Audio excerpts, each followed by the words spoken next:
Imagine, imagine sifting through the smoking black ashes of your own home. Oh, man, just a complete nightmare scenario. Right. It is the worst day of your life. Yeah. The air is just thick with that awful smell of charred wood and, melted plastic. Yeah, everything is gone. Exactly. Everything you own, your photographs, family heirlooms, all the clothes in your closet, just completely incinerated. Reduced to absolute rubble. But then, as you're kind of kicking through the charcoal on the floor, you see something lying there face up. Okay, what is it? It is entirely, completely untouched by this 1,000-degree inferno. Wow. Just sitting there. Just sitting there. And it is this cheap, mass-produced painting of a crying child that you picked up from a local department store. That is deeply unsettling. It gets worse. Because now, imagine the fire chief pulling you aside. His face is just totally pale. And he tells you that this is the 50th time his department has seen this exact same painting survive a domestic blaze. Yeah, I mean, that right there shatters our entire understanding of reality. It really does. Because when an inanimate piece of decor seems to, actively participate in destruction, the boundaries we build between the physical world and the supernatural simply collapse. Welcome to Haunted Podcast with your hosts, Gary and Emily. This is the show where we take a relentless deep dive into the unsettling, the unexplained, and the strictly macabre. We explore those shadows that linger just outside the reach of modern science. Exactly. And we leave the door wide open to the very real possibility that some of these mysteries are genuinely supernatural. Because sometimes they just are. They really are. And to everyone listening right now, we definitely need your help to feed the YouTube algorithm. So please hit that like button, subscribe to the channel, and ring the notification bell so you never miss one of our deep dives. It makes a massive difference for us. It truly does. And while you are down there doing that, drop a comment below. We want to know, have you ever brought an object into your home that just made you feel fundamentally wrong? That feeling of wrongness, it is so universal, which is exactly what makes today's investigation so deeply terrifying. We are going all in today. Yes, we are exploring the terrifying reality of cursed and haunted artwork. And we should clarify, we are not discussing glowing ancient artifacts locked away in subterranean vaults, right? No, not at all. The items we are focusing on today are completely mundane. Mundane is the perfect word. We are talking about a landscape, a portrait, just a regular piece of vernacular art. Things you would stumble across at a Sunday estate sale. Exactly. Or, buried in overflowing garages or listed late at night on online auction sites. They invite themselves right into your living room. Disguised as simple decoration.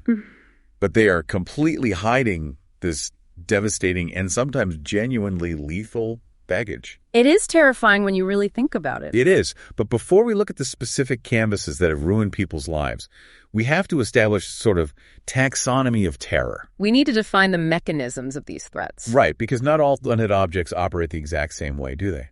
No, they don't. And the terminology here is crucial. People constantly use words like cursed, haunted, and possessed totally interchangeably. Like they're all just different flavors of the same ghost story. Exactly, as if they're just different degrees of the same phenomenon. But in paranormal theory, these three terms describe entirely different structures of threat. They're separated by one very specific factor. Yes, right? Intelligence. Okay, so by intelligence, we mean whether the object possesses a conscious will to cause harm or if it is just a passive hazard. You nailed it. So let's start with a cursed item. A cursed item possesses zero intelligence. Zero. None at all. It is entirely blind and completely indiscriminate. It is essentially an object that has become a localized source of serial misfortune. So it doesn't target anyone specifically? Right. Sometimes this is intentional, where a specific negative intention or a hex is placed upon the item by a person. But other times it is just environmental.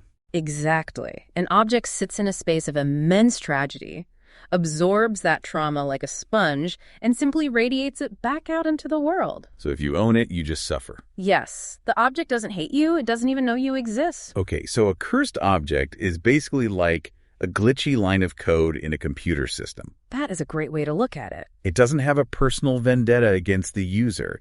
It simply causes system failures and crashes your life because that is its fundamental broken nature. Perfectly said.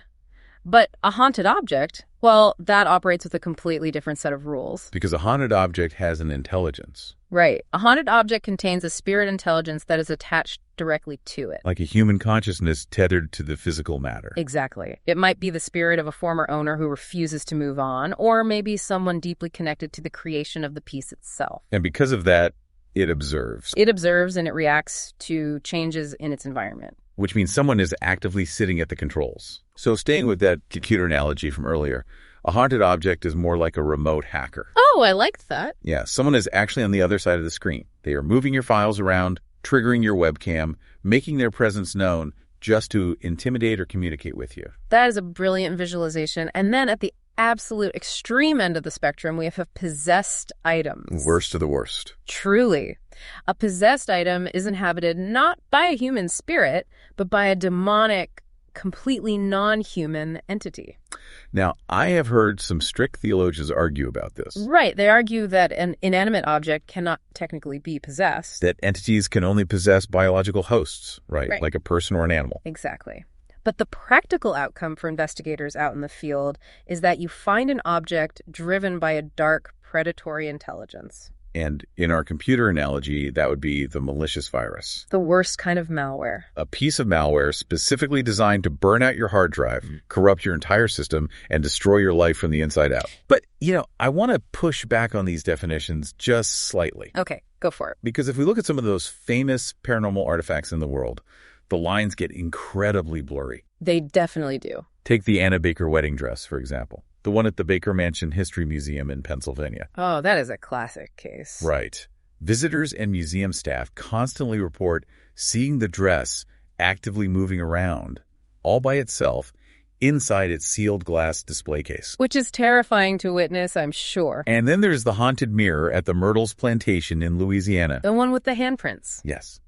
Ghostly handprints just materialize on the glass. People see shadowy figures standing right behind them in the reflection. Both incredible examples of active phenomena. Exactly. They are terrifying. Yeah. But they don't necessarily ruin the lives of the people who look at them. They aren't burning houses down. You are highlighting the exact difference between a spectral display and an active threat. Right. Both the dress and the mirror are clearly haunted, but they entirely lack the mechanism of a curse. Because they aren't causing serial tragedy. Right. If they merely act spooky, if they just sway on a mannequin or project an unsettling reflection, they're not cursed. So what is the actual hallmark of a curse then? The definitive hallmark of a true curse is a relentless, unbroken chain of tragedy. Like illness or financial ruin. Exactly. Or disaster that infects the life of every single person who takes ownership of it. Okay, that makes total sense. A haunted or possessed object can certainly act as a cursed object if its intelligence decides to systematically destroy its owner, but mere activity does not equal a curse. That distinction is so important, especially when we talk about our first major case today, because the crying boy proved that a curse could be literally mass-produced. Which completely shatters the idea that a haunted object has to be a singular ancient relic. Right. You don't have to raid a tomb in Egypt to get cursed. No, to understand the massive cultural phenomenon of the crying boy, we really have to examine the sociological climate of the era. So we are talking about the United Kingdom here. Yes, specifically from the 1950s all the way through the 1970s. Okay, set the scene for us. Well, following the austerity of the post-war years, there was this massive boom in inexpensive, mass-produced vernacular art. Stuff you could buy anywhere. Exactly. These prints were wildly popular among working-class families. They were sold in local department stores, and people bought them through those thick mail-order catalogs. They were just ubiquitous. They were the very definition of cheap home decor. And the most famous of these specific prints were painted by an Italian artist named Bruno Amadio. Though he flooded the market by painting under several pseudonyms. Right, primarily Giovanni Brigolin and Franchat Seville. And we should also mention a Scottish artist named Anna Zinkhuizen, who produced incredibly similar works during that time. The subject matter for all of these was always identical, wasn't it? Yes. Incredibly sad, wide-eyed children, mostly young boys. Staring directly at the viewer with these massive, heavy tears rolling down their cheeks. The aesthetic was highly sentimental. I mean, honestly, it was almost manipulative in its attempt to evoke sympathy. It totally was. Yeah. But it worked. I mean, they sold by the hundreds of thousands. They hung above fireplaces and in the hallways of terraced council houses across the entire country. And they were entirely innocuous for decades. Until September 4, 1985. That is the inciting incident. That is the day that elevated this from a quirky mid-century decor trend into a legendary supernatural threat. The day the tabloid got involved. The British tabloid, The Sun. They ran a massive, highly sensationalized headline. It literally read, "Blazing Curse of the Crying Boy." They know exactly what they were doing with that headline. Oh, absolutely. They detailed the terrifying story of Ronald and May Hall. They were just an ordinary couple living in a coal mining village called Swallownest in South Yorkshire. A very standard working-class home. Exactly. But a catastrophic fire swept through their terraced house. And we are talking about absolute, total destruction. The blaze completely gutted the ground floor. Furniture was reduced to springs and ash. It was a total loss. But when the smoke cleared... Sitting completely untouched amidst the charcoal was a cheap print of a teary boy. Now, fire is notoriously unpredictable. Right, it does weird things. The physics of a structural fire can create strange pockets of preserved space. Sometimes a house burns to the ground, and a single fragile teacup survives untouched on a table. So it could just be a fluke. Right. But the story did not end with Ronald and May Hall. No, it did not. Because The Sun included a quote from a local firefighter that just fanned this localized oddity into a nationwide inferno of panic. That quote changed everything. The firefighter went on the record and stated that this was not an isolated anomaly. He claimed that over the previous decade, the fire department had amassed roughly 50 identical examples of these crying boy prints surviving devastating domestic property fires. Let the implications of that sink in for a second. 50 fires. First, these generic paintings were repeatedly surviving temperatures that were literally melting televisions and shattering windows. Unbelievable. Second, houses displaying these specific paintings seemed vastly disproportionately prone to catching fire in the first place. And the third implication is the most terrifying aspect of the entire phenomenon. Go ahead. The incendiary power did not reside in the original oil canvas. The threat was successfully transferring through mechanical reproduction. The curse was embedded in the copies. It was a supernatural hazard manufactured on an assembly line and distributed to hundreds of thousands of unsuspected homes. It democratized the supernatural. You didn't have to break into an ancient tomb to go cursed. You just had to buy a 99-pence print from a home goods catalog. And once that article ran in The Sun, the resulting panic was instantaneous. It was massive. People flooded the newspaper's phone lines, totally convinced that the painting hanging above their sofa was a ticking time bomb. The media coverage fed the hysteria, and a sprawling, complex web of folklore rapidly evolved to explain the unexplainable. People needed a reason for the fires. Exactly. The mythology that developed to backfill the origins of the curse is just a fascinating study in urban legend. What was the main backstory they came up with? Well, over the years, a specific backstory for the crying child emerged.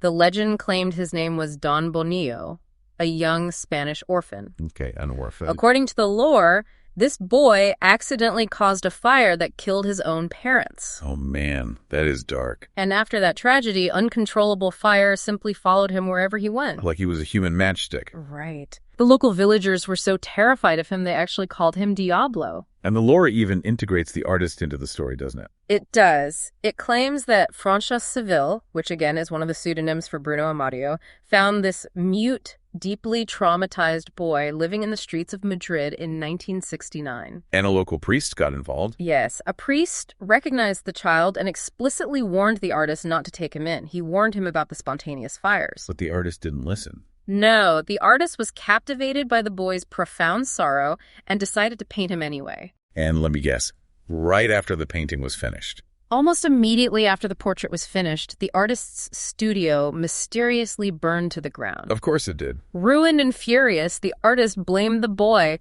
driving the child away in tears. The narrative provides a perfect tragic origin point.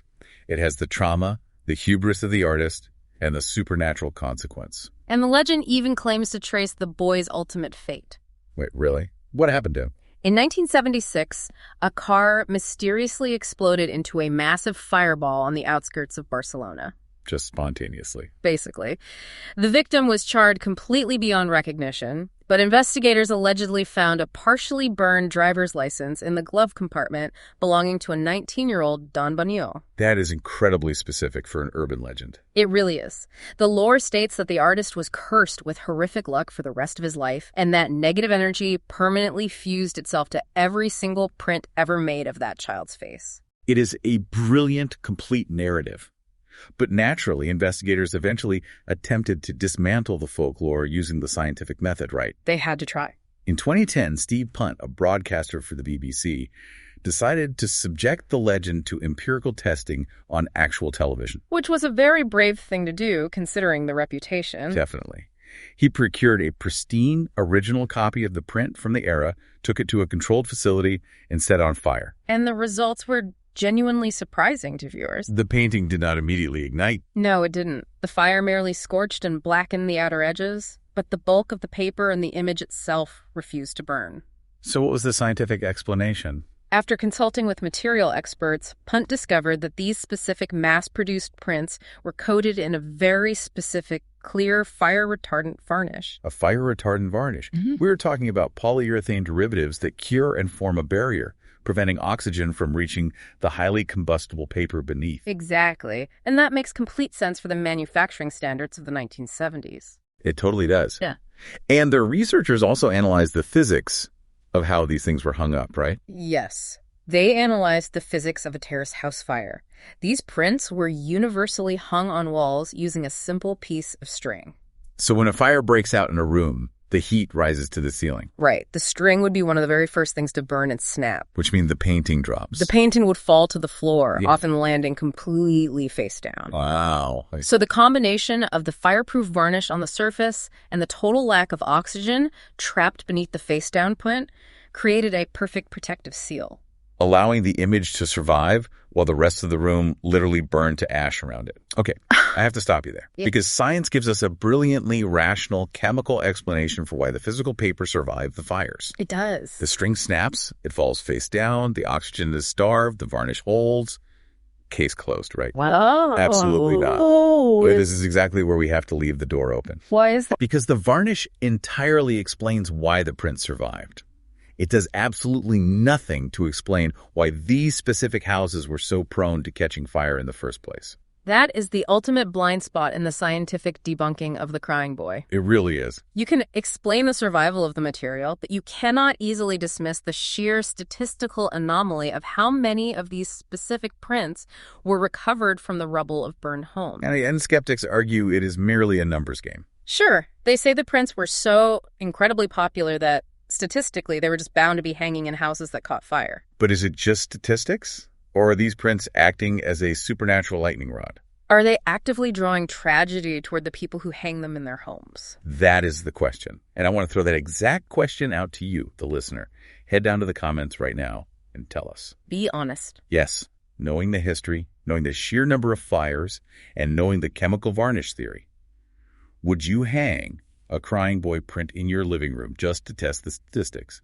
Let us know. It forces you to decide whether you trust mid-century chemical varnishes more than you fear a localized manufactured curse. Absolutely. So if a mass-produced print relies on the slow churn of statistics and printed newspapers to spread its reputation, what happens when you introduce a cursed object to the frictionless speed of the internet? You don't just get a localized panic anymore. No, you get a global, instantaneous contagion. It is a whole different ballgame. Let's examine the ultimate viral haunted painting, the eBay sensation.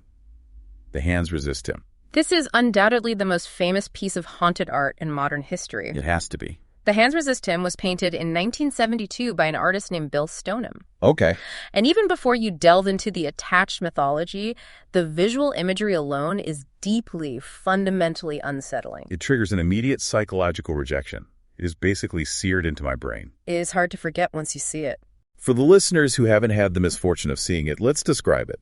The painting depicts a young boy, perhaps 5 years old, standing on a bright porch in front of a glass-paneled door. And the boy's face is actually based on a childhood photograph of the artist himself. Right.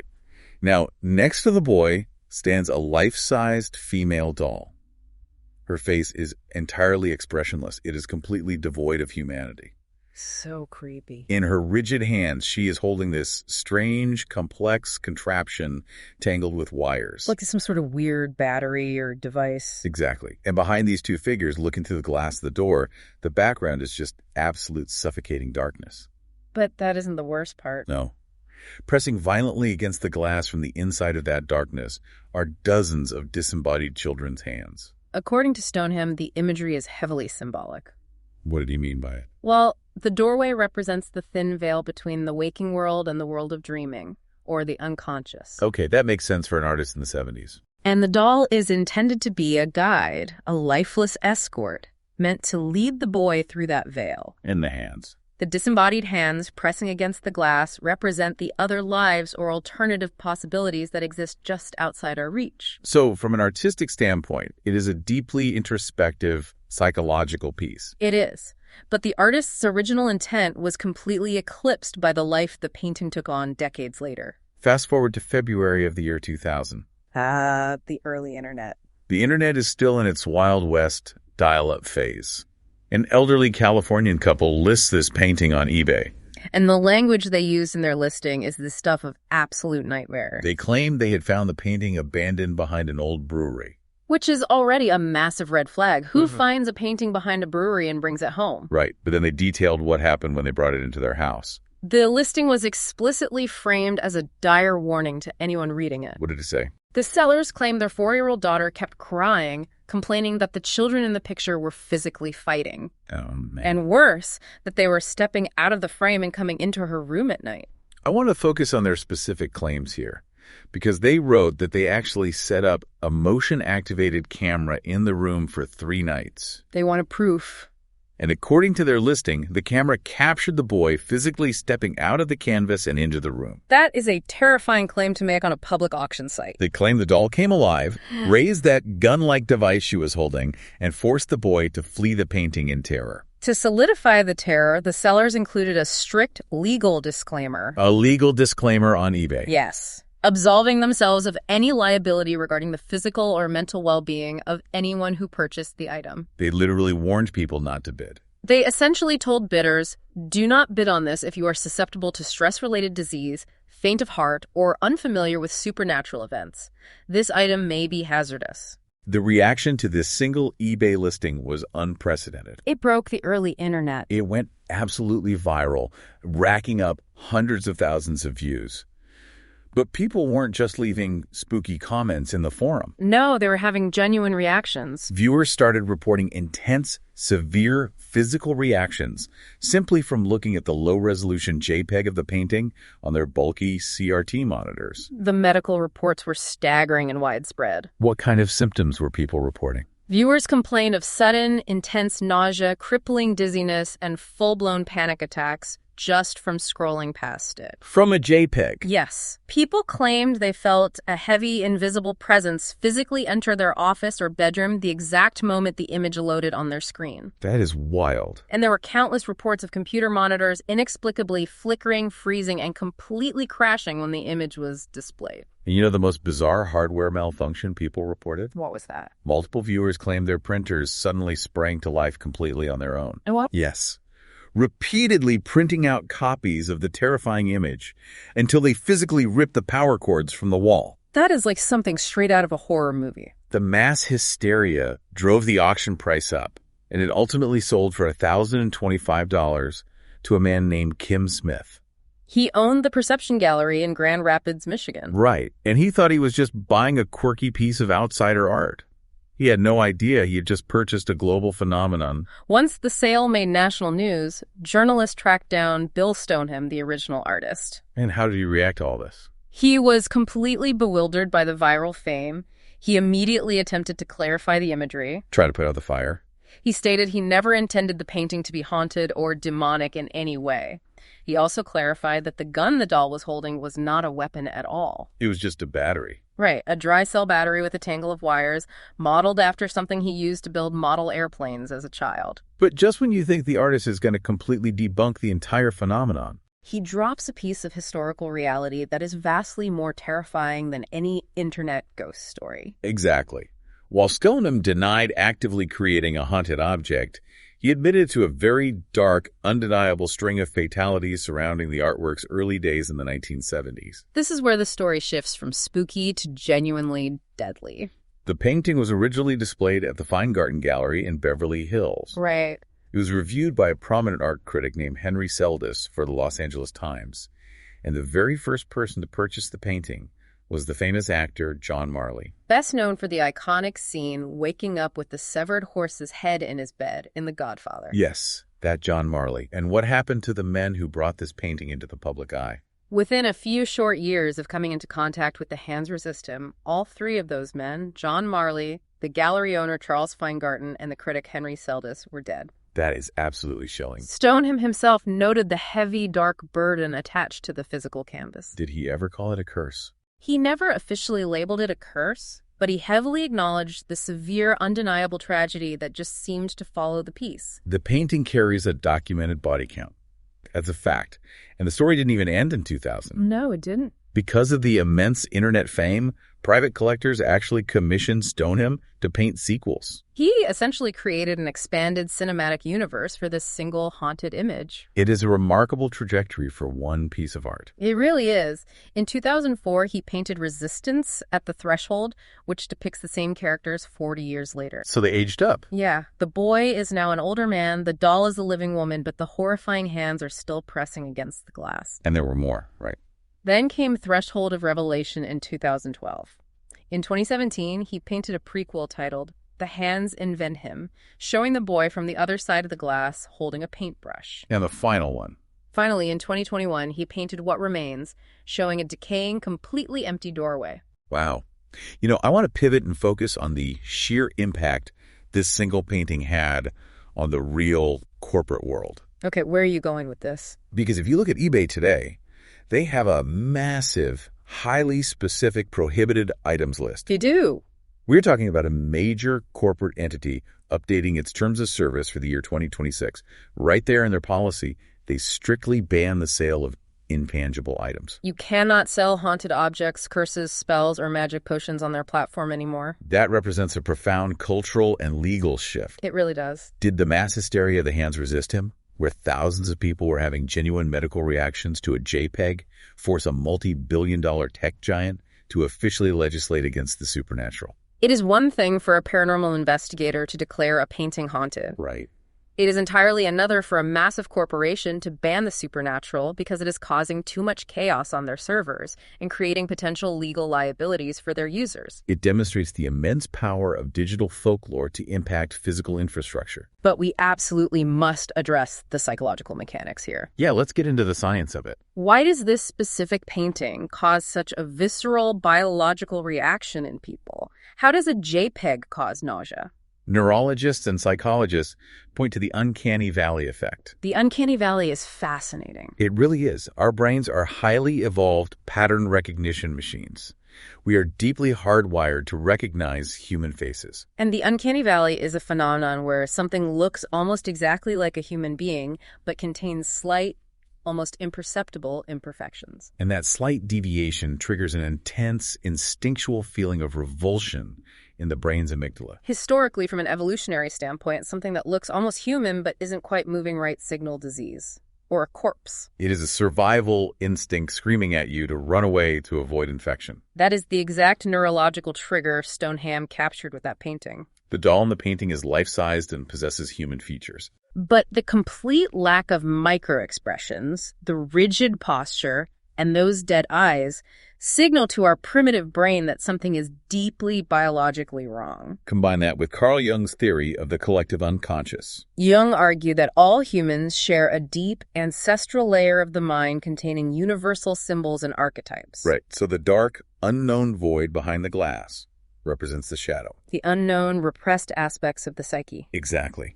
And the disembodied hands reaching out from the pitch black, the expressionless guide, these are primal symbols of containment, loss of control, and the deep-seated fear of the other. The painting physically bypasses logical thought and directly stimulates the shared deep-seated fears that every single human being carries. That neurological explanation makes total sense. It explains why the image makes us sweat and raises our heart rate. But again, psychology solely explains why the image makes us uncomfortable. Right. It doesn't explain the 3 actual physical deaths tied to the original exhibition. No, it doesn't. It doesn't explain the printers spitting out copies on their own. It is this incredible, messy intersection of psychology, technology, and the genuinely unexplained. Which brings us to a crucial distinction in the art world. What's that?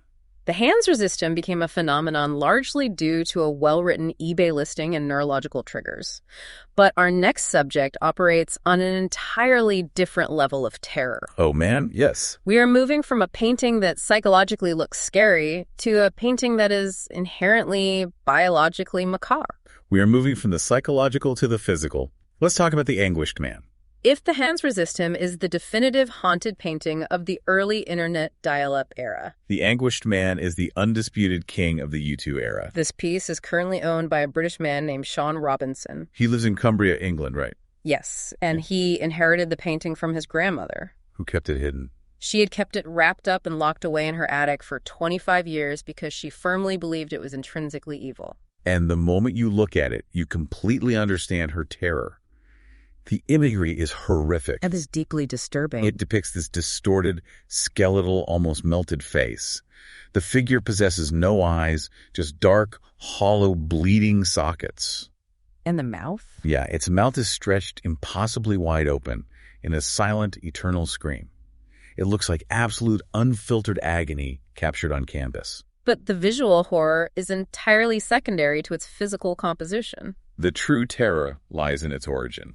According to the lore passed down by Robinson's grandmother, the unknown artist who created the painting was deeply clinically disturbed. He didn't just use standard oils, did he? No, he did not. He literally opened his own veins and mixed his own blood into the paint to create the piece. My goodness. And shortly after completing the final brushstroke, the artist died by suicide. He mixed his own blood into the pigment and then violently ended his own life. That is an incredibly heavy, dense, dark energy to attach to an object. And unlike the eBay painting, which relied on written descriptions of spooky events, Sean Robinson utilized the technology of the 2010s to empirically document his experiences. He brought the haunting into the video age. He created a YouTube channel specifically to record the environment around the canvas. He essentially crowdsourced a long-term paranormal investigation. And the phenomena he captured on video were intensely aggressive. Very kinetic. Robinson documented the distinct sounds of a grown man weeping and scratching at the walls in the middle of the night. He recorded strange, inexplicable,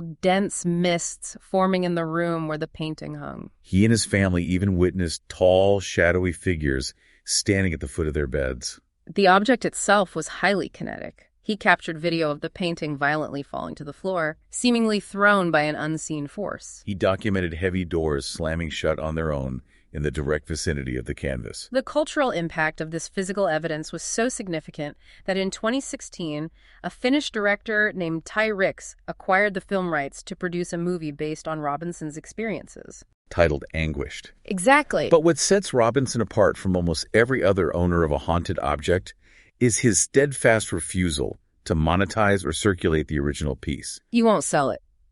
Despite massive public interest, and despite countless people attempting to sell forgeries on eBay, Robinson insists the original painting will never be sold. He keeps it locked away, hidden from the public, because he is deeply convinced it is far too dangerous to exist in open circulation. I want to theorize on this for a second, because I think there is a massive fundamental difference between the types of objects we were discussing today. Let's hear it. The crying boy is a mass-produced print. The curse is conceptual.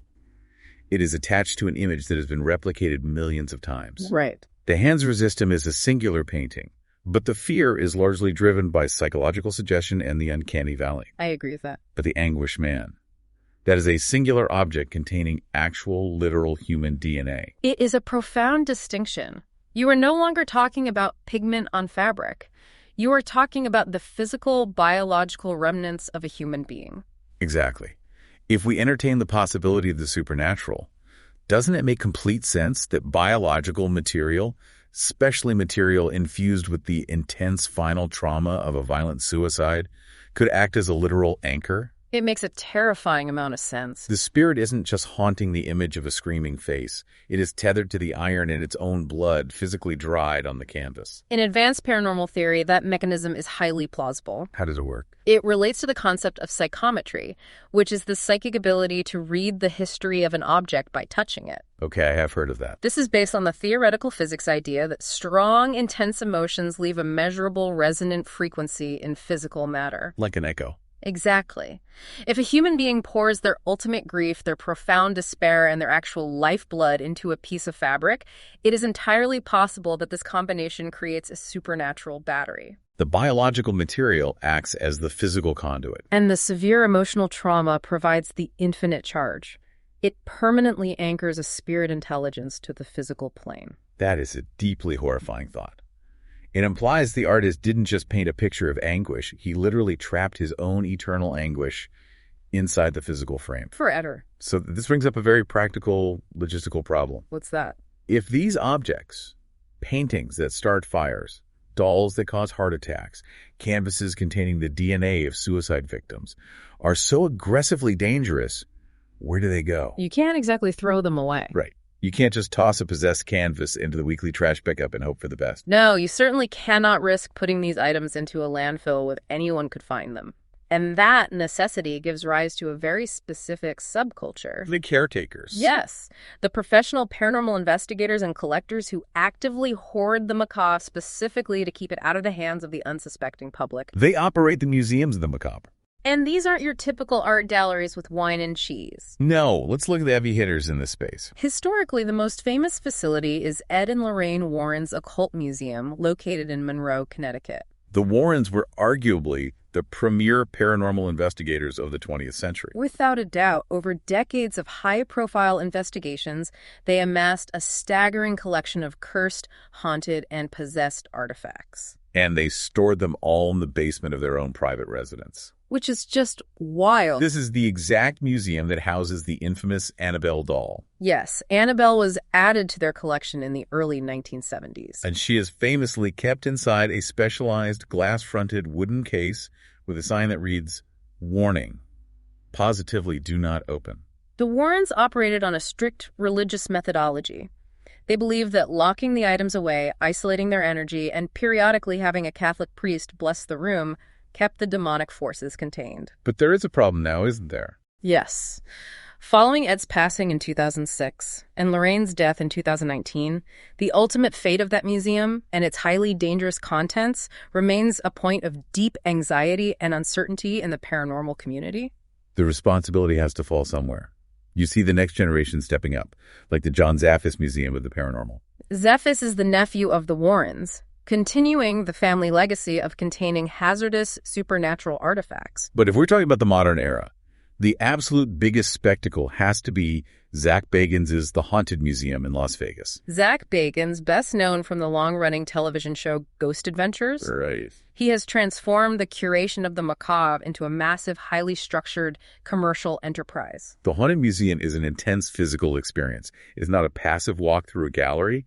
It is a deliberately engineered sensory assault. The atmosphere is designed to be deeply oppressive. Visitors actually have to sign extensive legal liability waivers before they are even permitted to enter the building. Which sets the psychological tone immediately. There are signs warning that the management is not liable for actions by unseen forces or subsequent spiritual attachments. And these waivers aren't just for show. People genuinely have severe physical reactions inside that building. All the time. Visitors regularly drop out of the tours suffering from sudden, blinding migraines, cold sweats, and inexplicable nausea. Tying it back to our earlier discussion, Bagans' museum actually holds the prequel painting we analyzed, The Hands Invent Him. He aggressively collects the most notorious items he can acquire, ranging from serial killer memorabilia to the infamous D-Buck box. The museum guides explicitly tell visitors that the primary goal is to educate the public and keep these extremely dangerous objects from doing damage in open circulation. But I have to push back heavily on this entire concept. Why is that? Because the most telling detail about the Haunted Museum is what the tour guides announce at the very end of the traumatic experience. What do they say? They point to a door and say, "Last is the scariest room in the house, the gift shop." Which perfectly encapsulates the inherent tension between genuinely protecting the public and ruthlessly monetizing the paranormal. Exactly. I compare these stationary museums to supernatural zoos.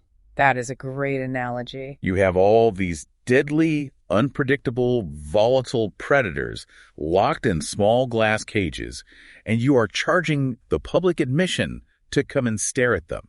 You are effectively feeding them the energy of thousands of terrified tourists. Are you really protecting the public, or are you just poking angry bears with sticks for profit? It seems incredibly irresponsible to claim you are containing a threat while simultaneously charging $25 a head to agitate it. That is a very valid structural critique of the museum model, and it is precisely why I find the approach of Greg Newkirk and Dana Matthews so deeply fascinating. They run the Traveling Museum of the Paranormal and Occult, right? Yes, and their entire philosophy is the exact polar opposite of the Warrens or Zach Bagans. Explain their approach, because honestly, it sounds completely reckless to me. Newkirk and Matthews adamantly refuse to lock their objects in glass boxes or bind them with religious rituals. No glass boxes. They do not attempt to suppress the energy of the items or treat them like captured hostile demons. Instead, they treat the cursed and haunted objects almost like roommates. Like roommates. They live with them openly in their home, they give the objects offerings, they speak to them conversationally, and they ensure the items are comfortable when they pack them up to travel to paranormal conventions. Wait, hold on. You're telling me if I have an artifact that gives people massive panic attacks or causes physical harm, I shouldn't lock it behind glass. I should offer it a cup of tea and treat it like a moody roommate. That is exactly what they do. That sounds insanely reckless, if not completely delusional. You're essentially diagnosing them with supernatural Stockholm syndrome. How on earth do they justify treating dangerous anomalies with polite hospitality? They justify it through animism and mutual respect. Mutual respect with a cursed painting. They believe that if you pick a fight with the paranormal, if you bind it, lock it away, and treat it with hostility, it will inevitably fight back with hostility. Okay, I can kind of see the logic there. By engaging with the objects on their own terms, with open curiosity and respect rather than fear, they believe you can coexist safely. But does it actually work?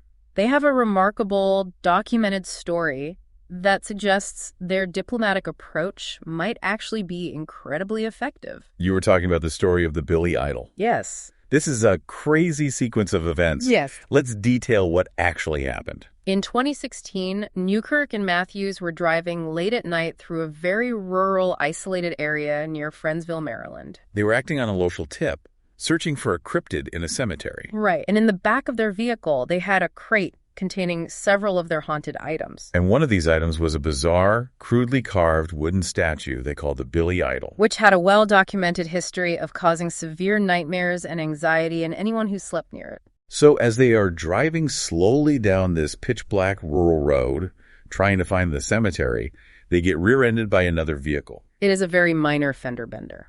Greg gets out of the car, and the driver of the other vehicle is acting extremely aggressive and highly suspicious. He has a massively bruised face, a bloodshot eye, and he is demanding they exchange insurance info in the dark, even though there is basically zero damage to the cars. Greg feels uneasy and turns to walk back to his car to retrieve his paperwork. At that exact moment, the wooden box in the back of his car containing the Billy Idol begins to vibrate violently. Just shaking on its own. It is knocking against the wood so loudly and aggressively that Greg is physically forced to turn and look at the back of his car. And because the noise forced him to turn his head, he saw what the bruised man was actually doing behind his back. The man was quietly popping the trunk of his car, and two other men were silently getting out of the back seat to flank Greg and surround him in the dark. Instantly realizing they were being ambushed by multiple armed men, Greg jumped back into the driver's seat, floored the gas pedal, and they sped away into the night. They narrowly escaped what was almost certainly a coordinated setup for a violent robbery, or potentially much worse. The Newkirks firmly believed that if the Billy Idol hadn't started vibrating and making a massive racket in its box, Greg would have been caught completely off guard and potentially killed. It is a staggering thought. So, does this prove that a haunted object isn't inherently evil? Can an object with a dark history actively choose to be protective? It forces us to completely reevaluate our binary understanding of the paranormal. We instinctively assume that a haunted object is a unilateral threat. But if an object contains a genuine spirit intelligence, why wouldn't that intelligence be capable of gratitude, logic, or mutual self-preservation? Because if Greg dies, who takes care of the idol? Exactly. If you treat the entity with respect and care, as the Newkirks do, perhaps it becomes an ally rather than an adversary. The idol wasn't cursing them with nightmares. It was aggressively sounding an alarm to save its caretakers. It fundamentally shifts the paradigm. They aren't just radioactive waste that needs to be buried in lead. They are highly complex entities that demand to be understood. But as deep as we plunge into these supernatural theories, We cannot ignore the skeptics. No, we have to look at the ultimate verdict. When a painting crashes a computer network, or a mass-produced print survives a 1,000-degree fire, or a museum visitor drops unconscious to the floor, is it science, psychology, or the genuine unknown? Science offers a fiercely powerful explanation for the human biological reaction to these objects, and it centers heavily on a neurological concept called the nocebo effect. Okay, we are all familiar with the placebo effect. You take a literal sugar pill, your brain believes it is powerful medicine, and you actually begin to heal. The brain cures the body. Right. So how does the nocebo effect work mechanically? The term nocebo was coined in 1961 by a scientist named Walter Kennedy. It is the exact dark reflection of the placebo effect. So the brain hurts the body. If you firmly and deeply believe that a cursed painting will cause you harm, your brain's expectation of that harm triggers a massive release of stress hormones like cortisol. Your amygdala misinterprets the psychological fear as a physical threat. Exactly, sending signals down your vagus nerve that produce genuine, severe biological symptoms. Sudden nausea, cold sweats, heart palpitations, and intense dread. Your brain literally manufactures the poison you are afraid of. The expectation of harm creates the physical harm. So when the eBay listing for The Hands Resist Him explicitly tells people, do not look at this if you have a weak heart or are prone to stress, they're actively planting a psychological landmine in the reader's brain. Precisely. And the sheer speed of the internet accelerates this neurological reaction exponentially. Digital culture transforms art into myth at the speed of light. If you walk into a gallery in Grand Rapids today and stand in front of The Hands Resist Him, you are not just passively observing a piece of art from 1972. You are staring at an object burdened with decades of mythology, internet lore, and thousands of whispered rumors. Your brain is forced to fill in the blanks with terror. The nocebo effect takes over your nervous system, and your body reacts to the viral myth, not the physical canvas. But this is exactly where we have to firmly leave the door open to the supernatural. I agree completely. Because the nocebo effect perfectly explains the reaction to the object. It explains the sweaty palms, the fainting at Zach Bagans' museum, the nausea when looking at a JPEG. But science utterly fails to debunk the origin of the object's power or its physical manifestations. That is the threshold where empirical science stops and the paranormal begins. Neurology cannot explain why 50 crying boy prints were found perfectly preserved in the ashes of burned homes. And psychology cannot explain the 3 physical deaths tied to the original exhibition of The Hands Resist Him. And the nocebo effect absolutely cannot explain the physical, kinetic evidence like doors slamming and mist forming around the blood-infused canvas of the Anguished Man. We understand that art is fundamentally a medium of expression. It is a complex series of vibrations, intense emotions, and focused intentions translated into physical form. Right. If a human being can pour their darkest grief, their absolute terror, or their literal lifeblood onto a canvas, who is to say that energy simply dissipates the moment the paint dries? We readily accept that a photograph captures photons' literal light from a specific fraction of a second in time. So why not emotion?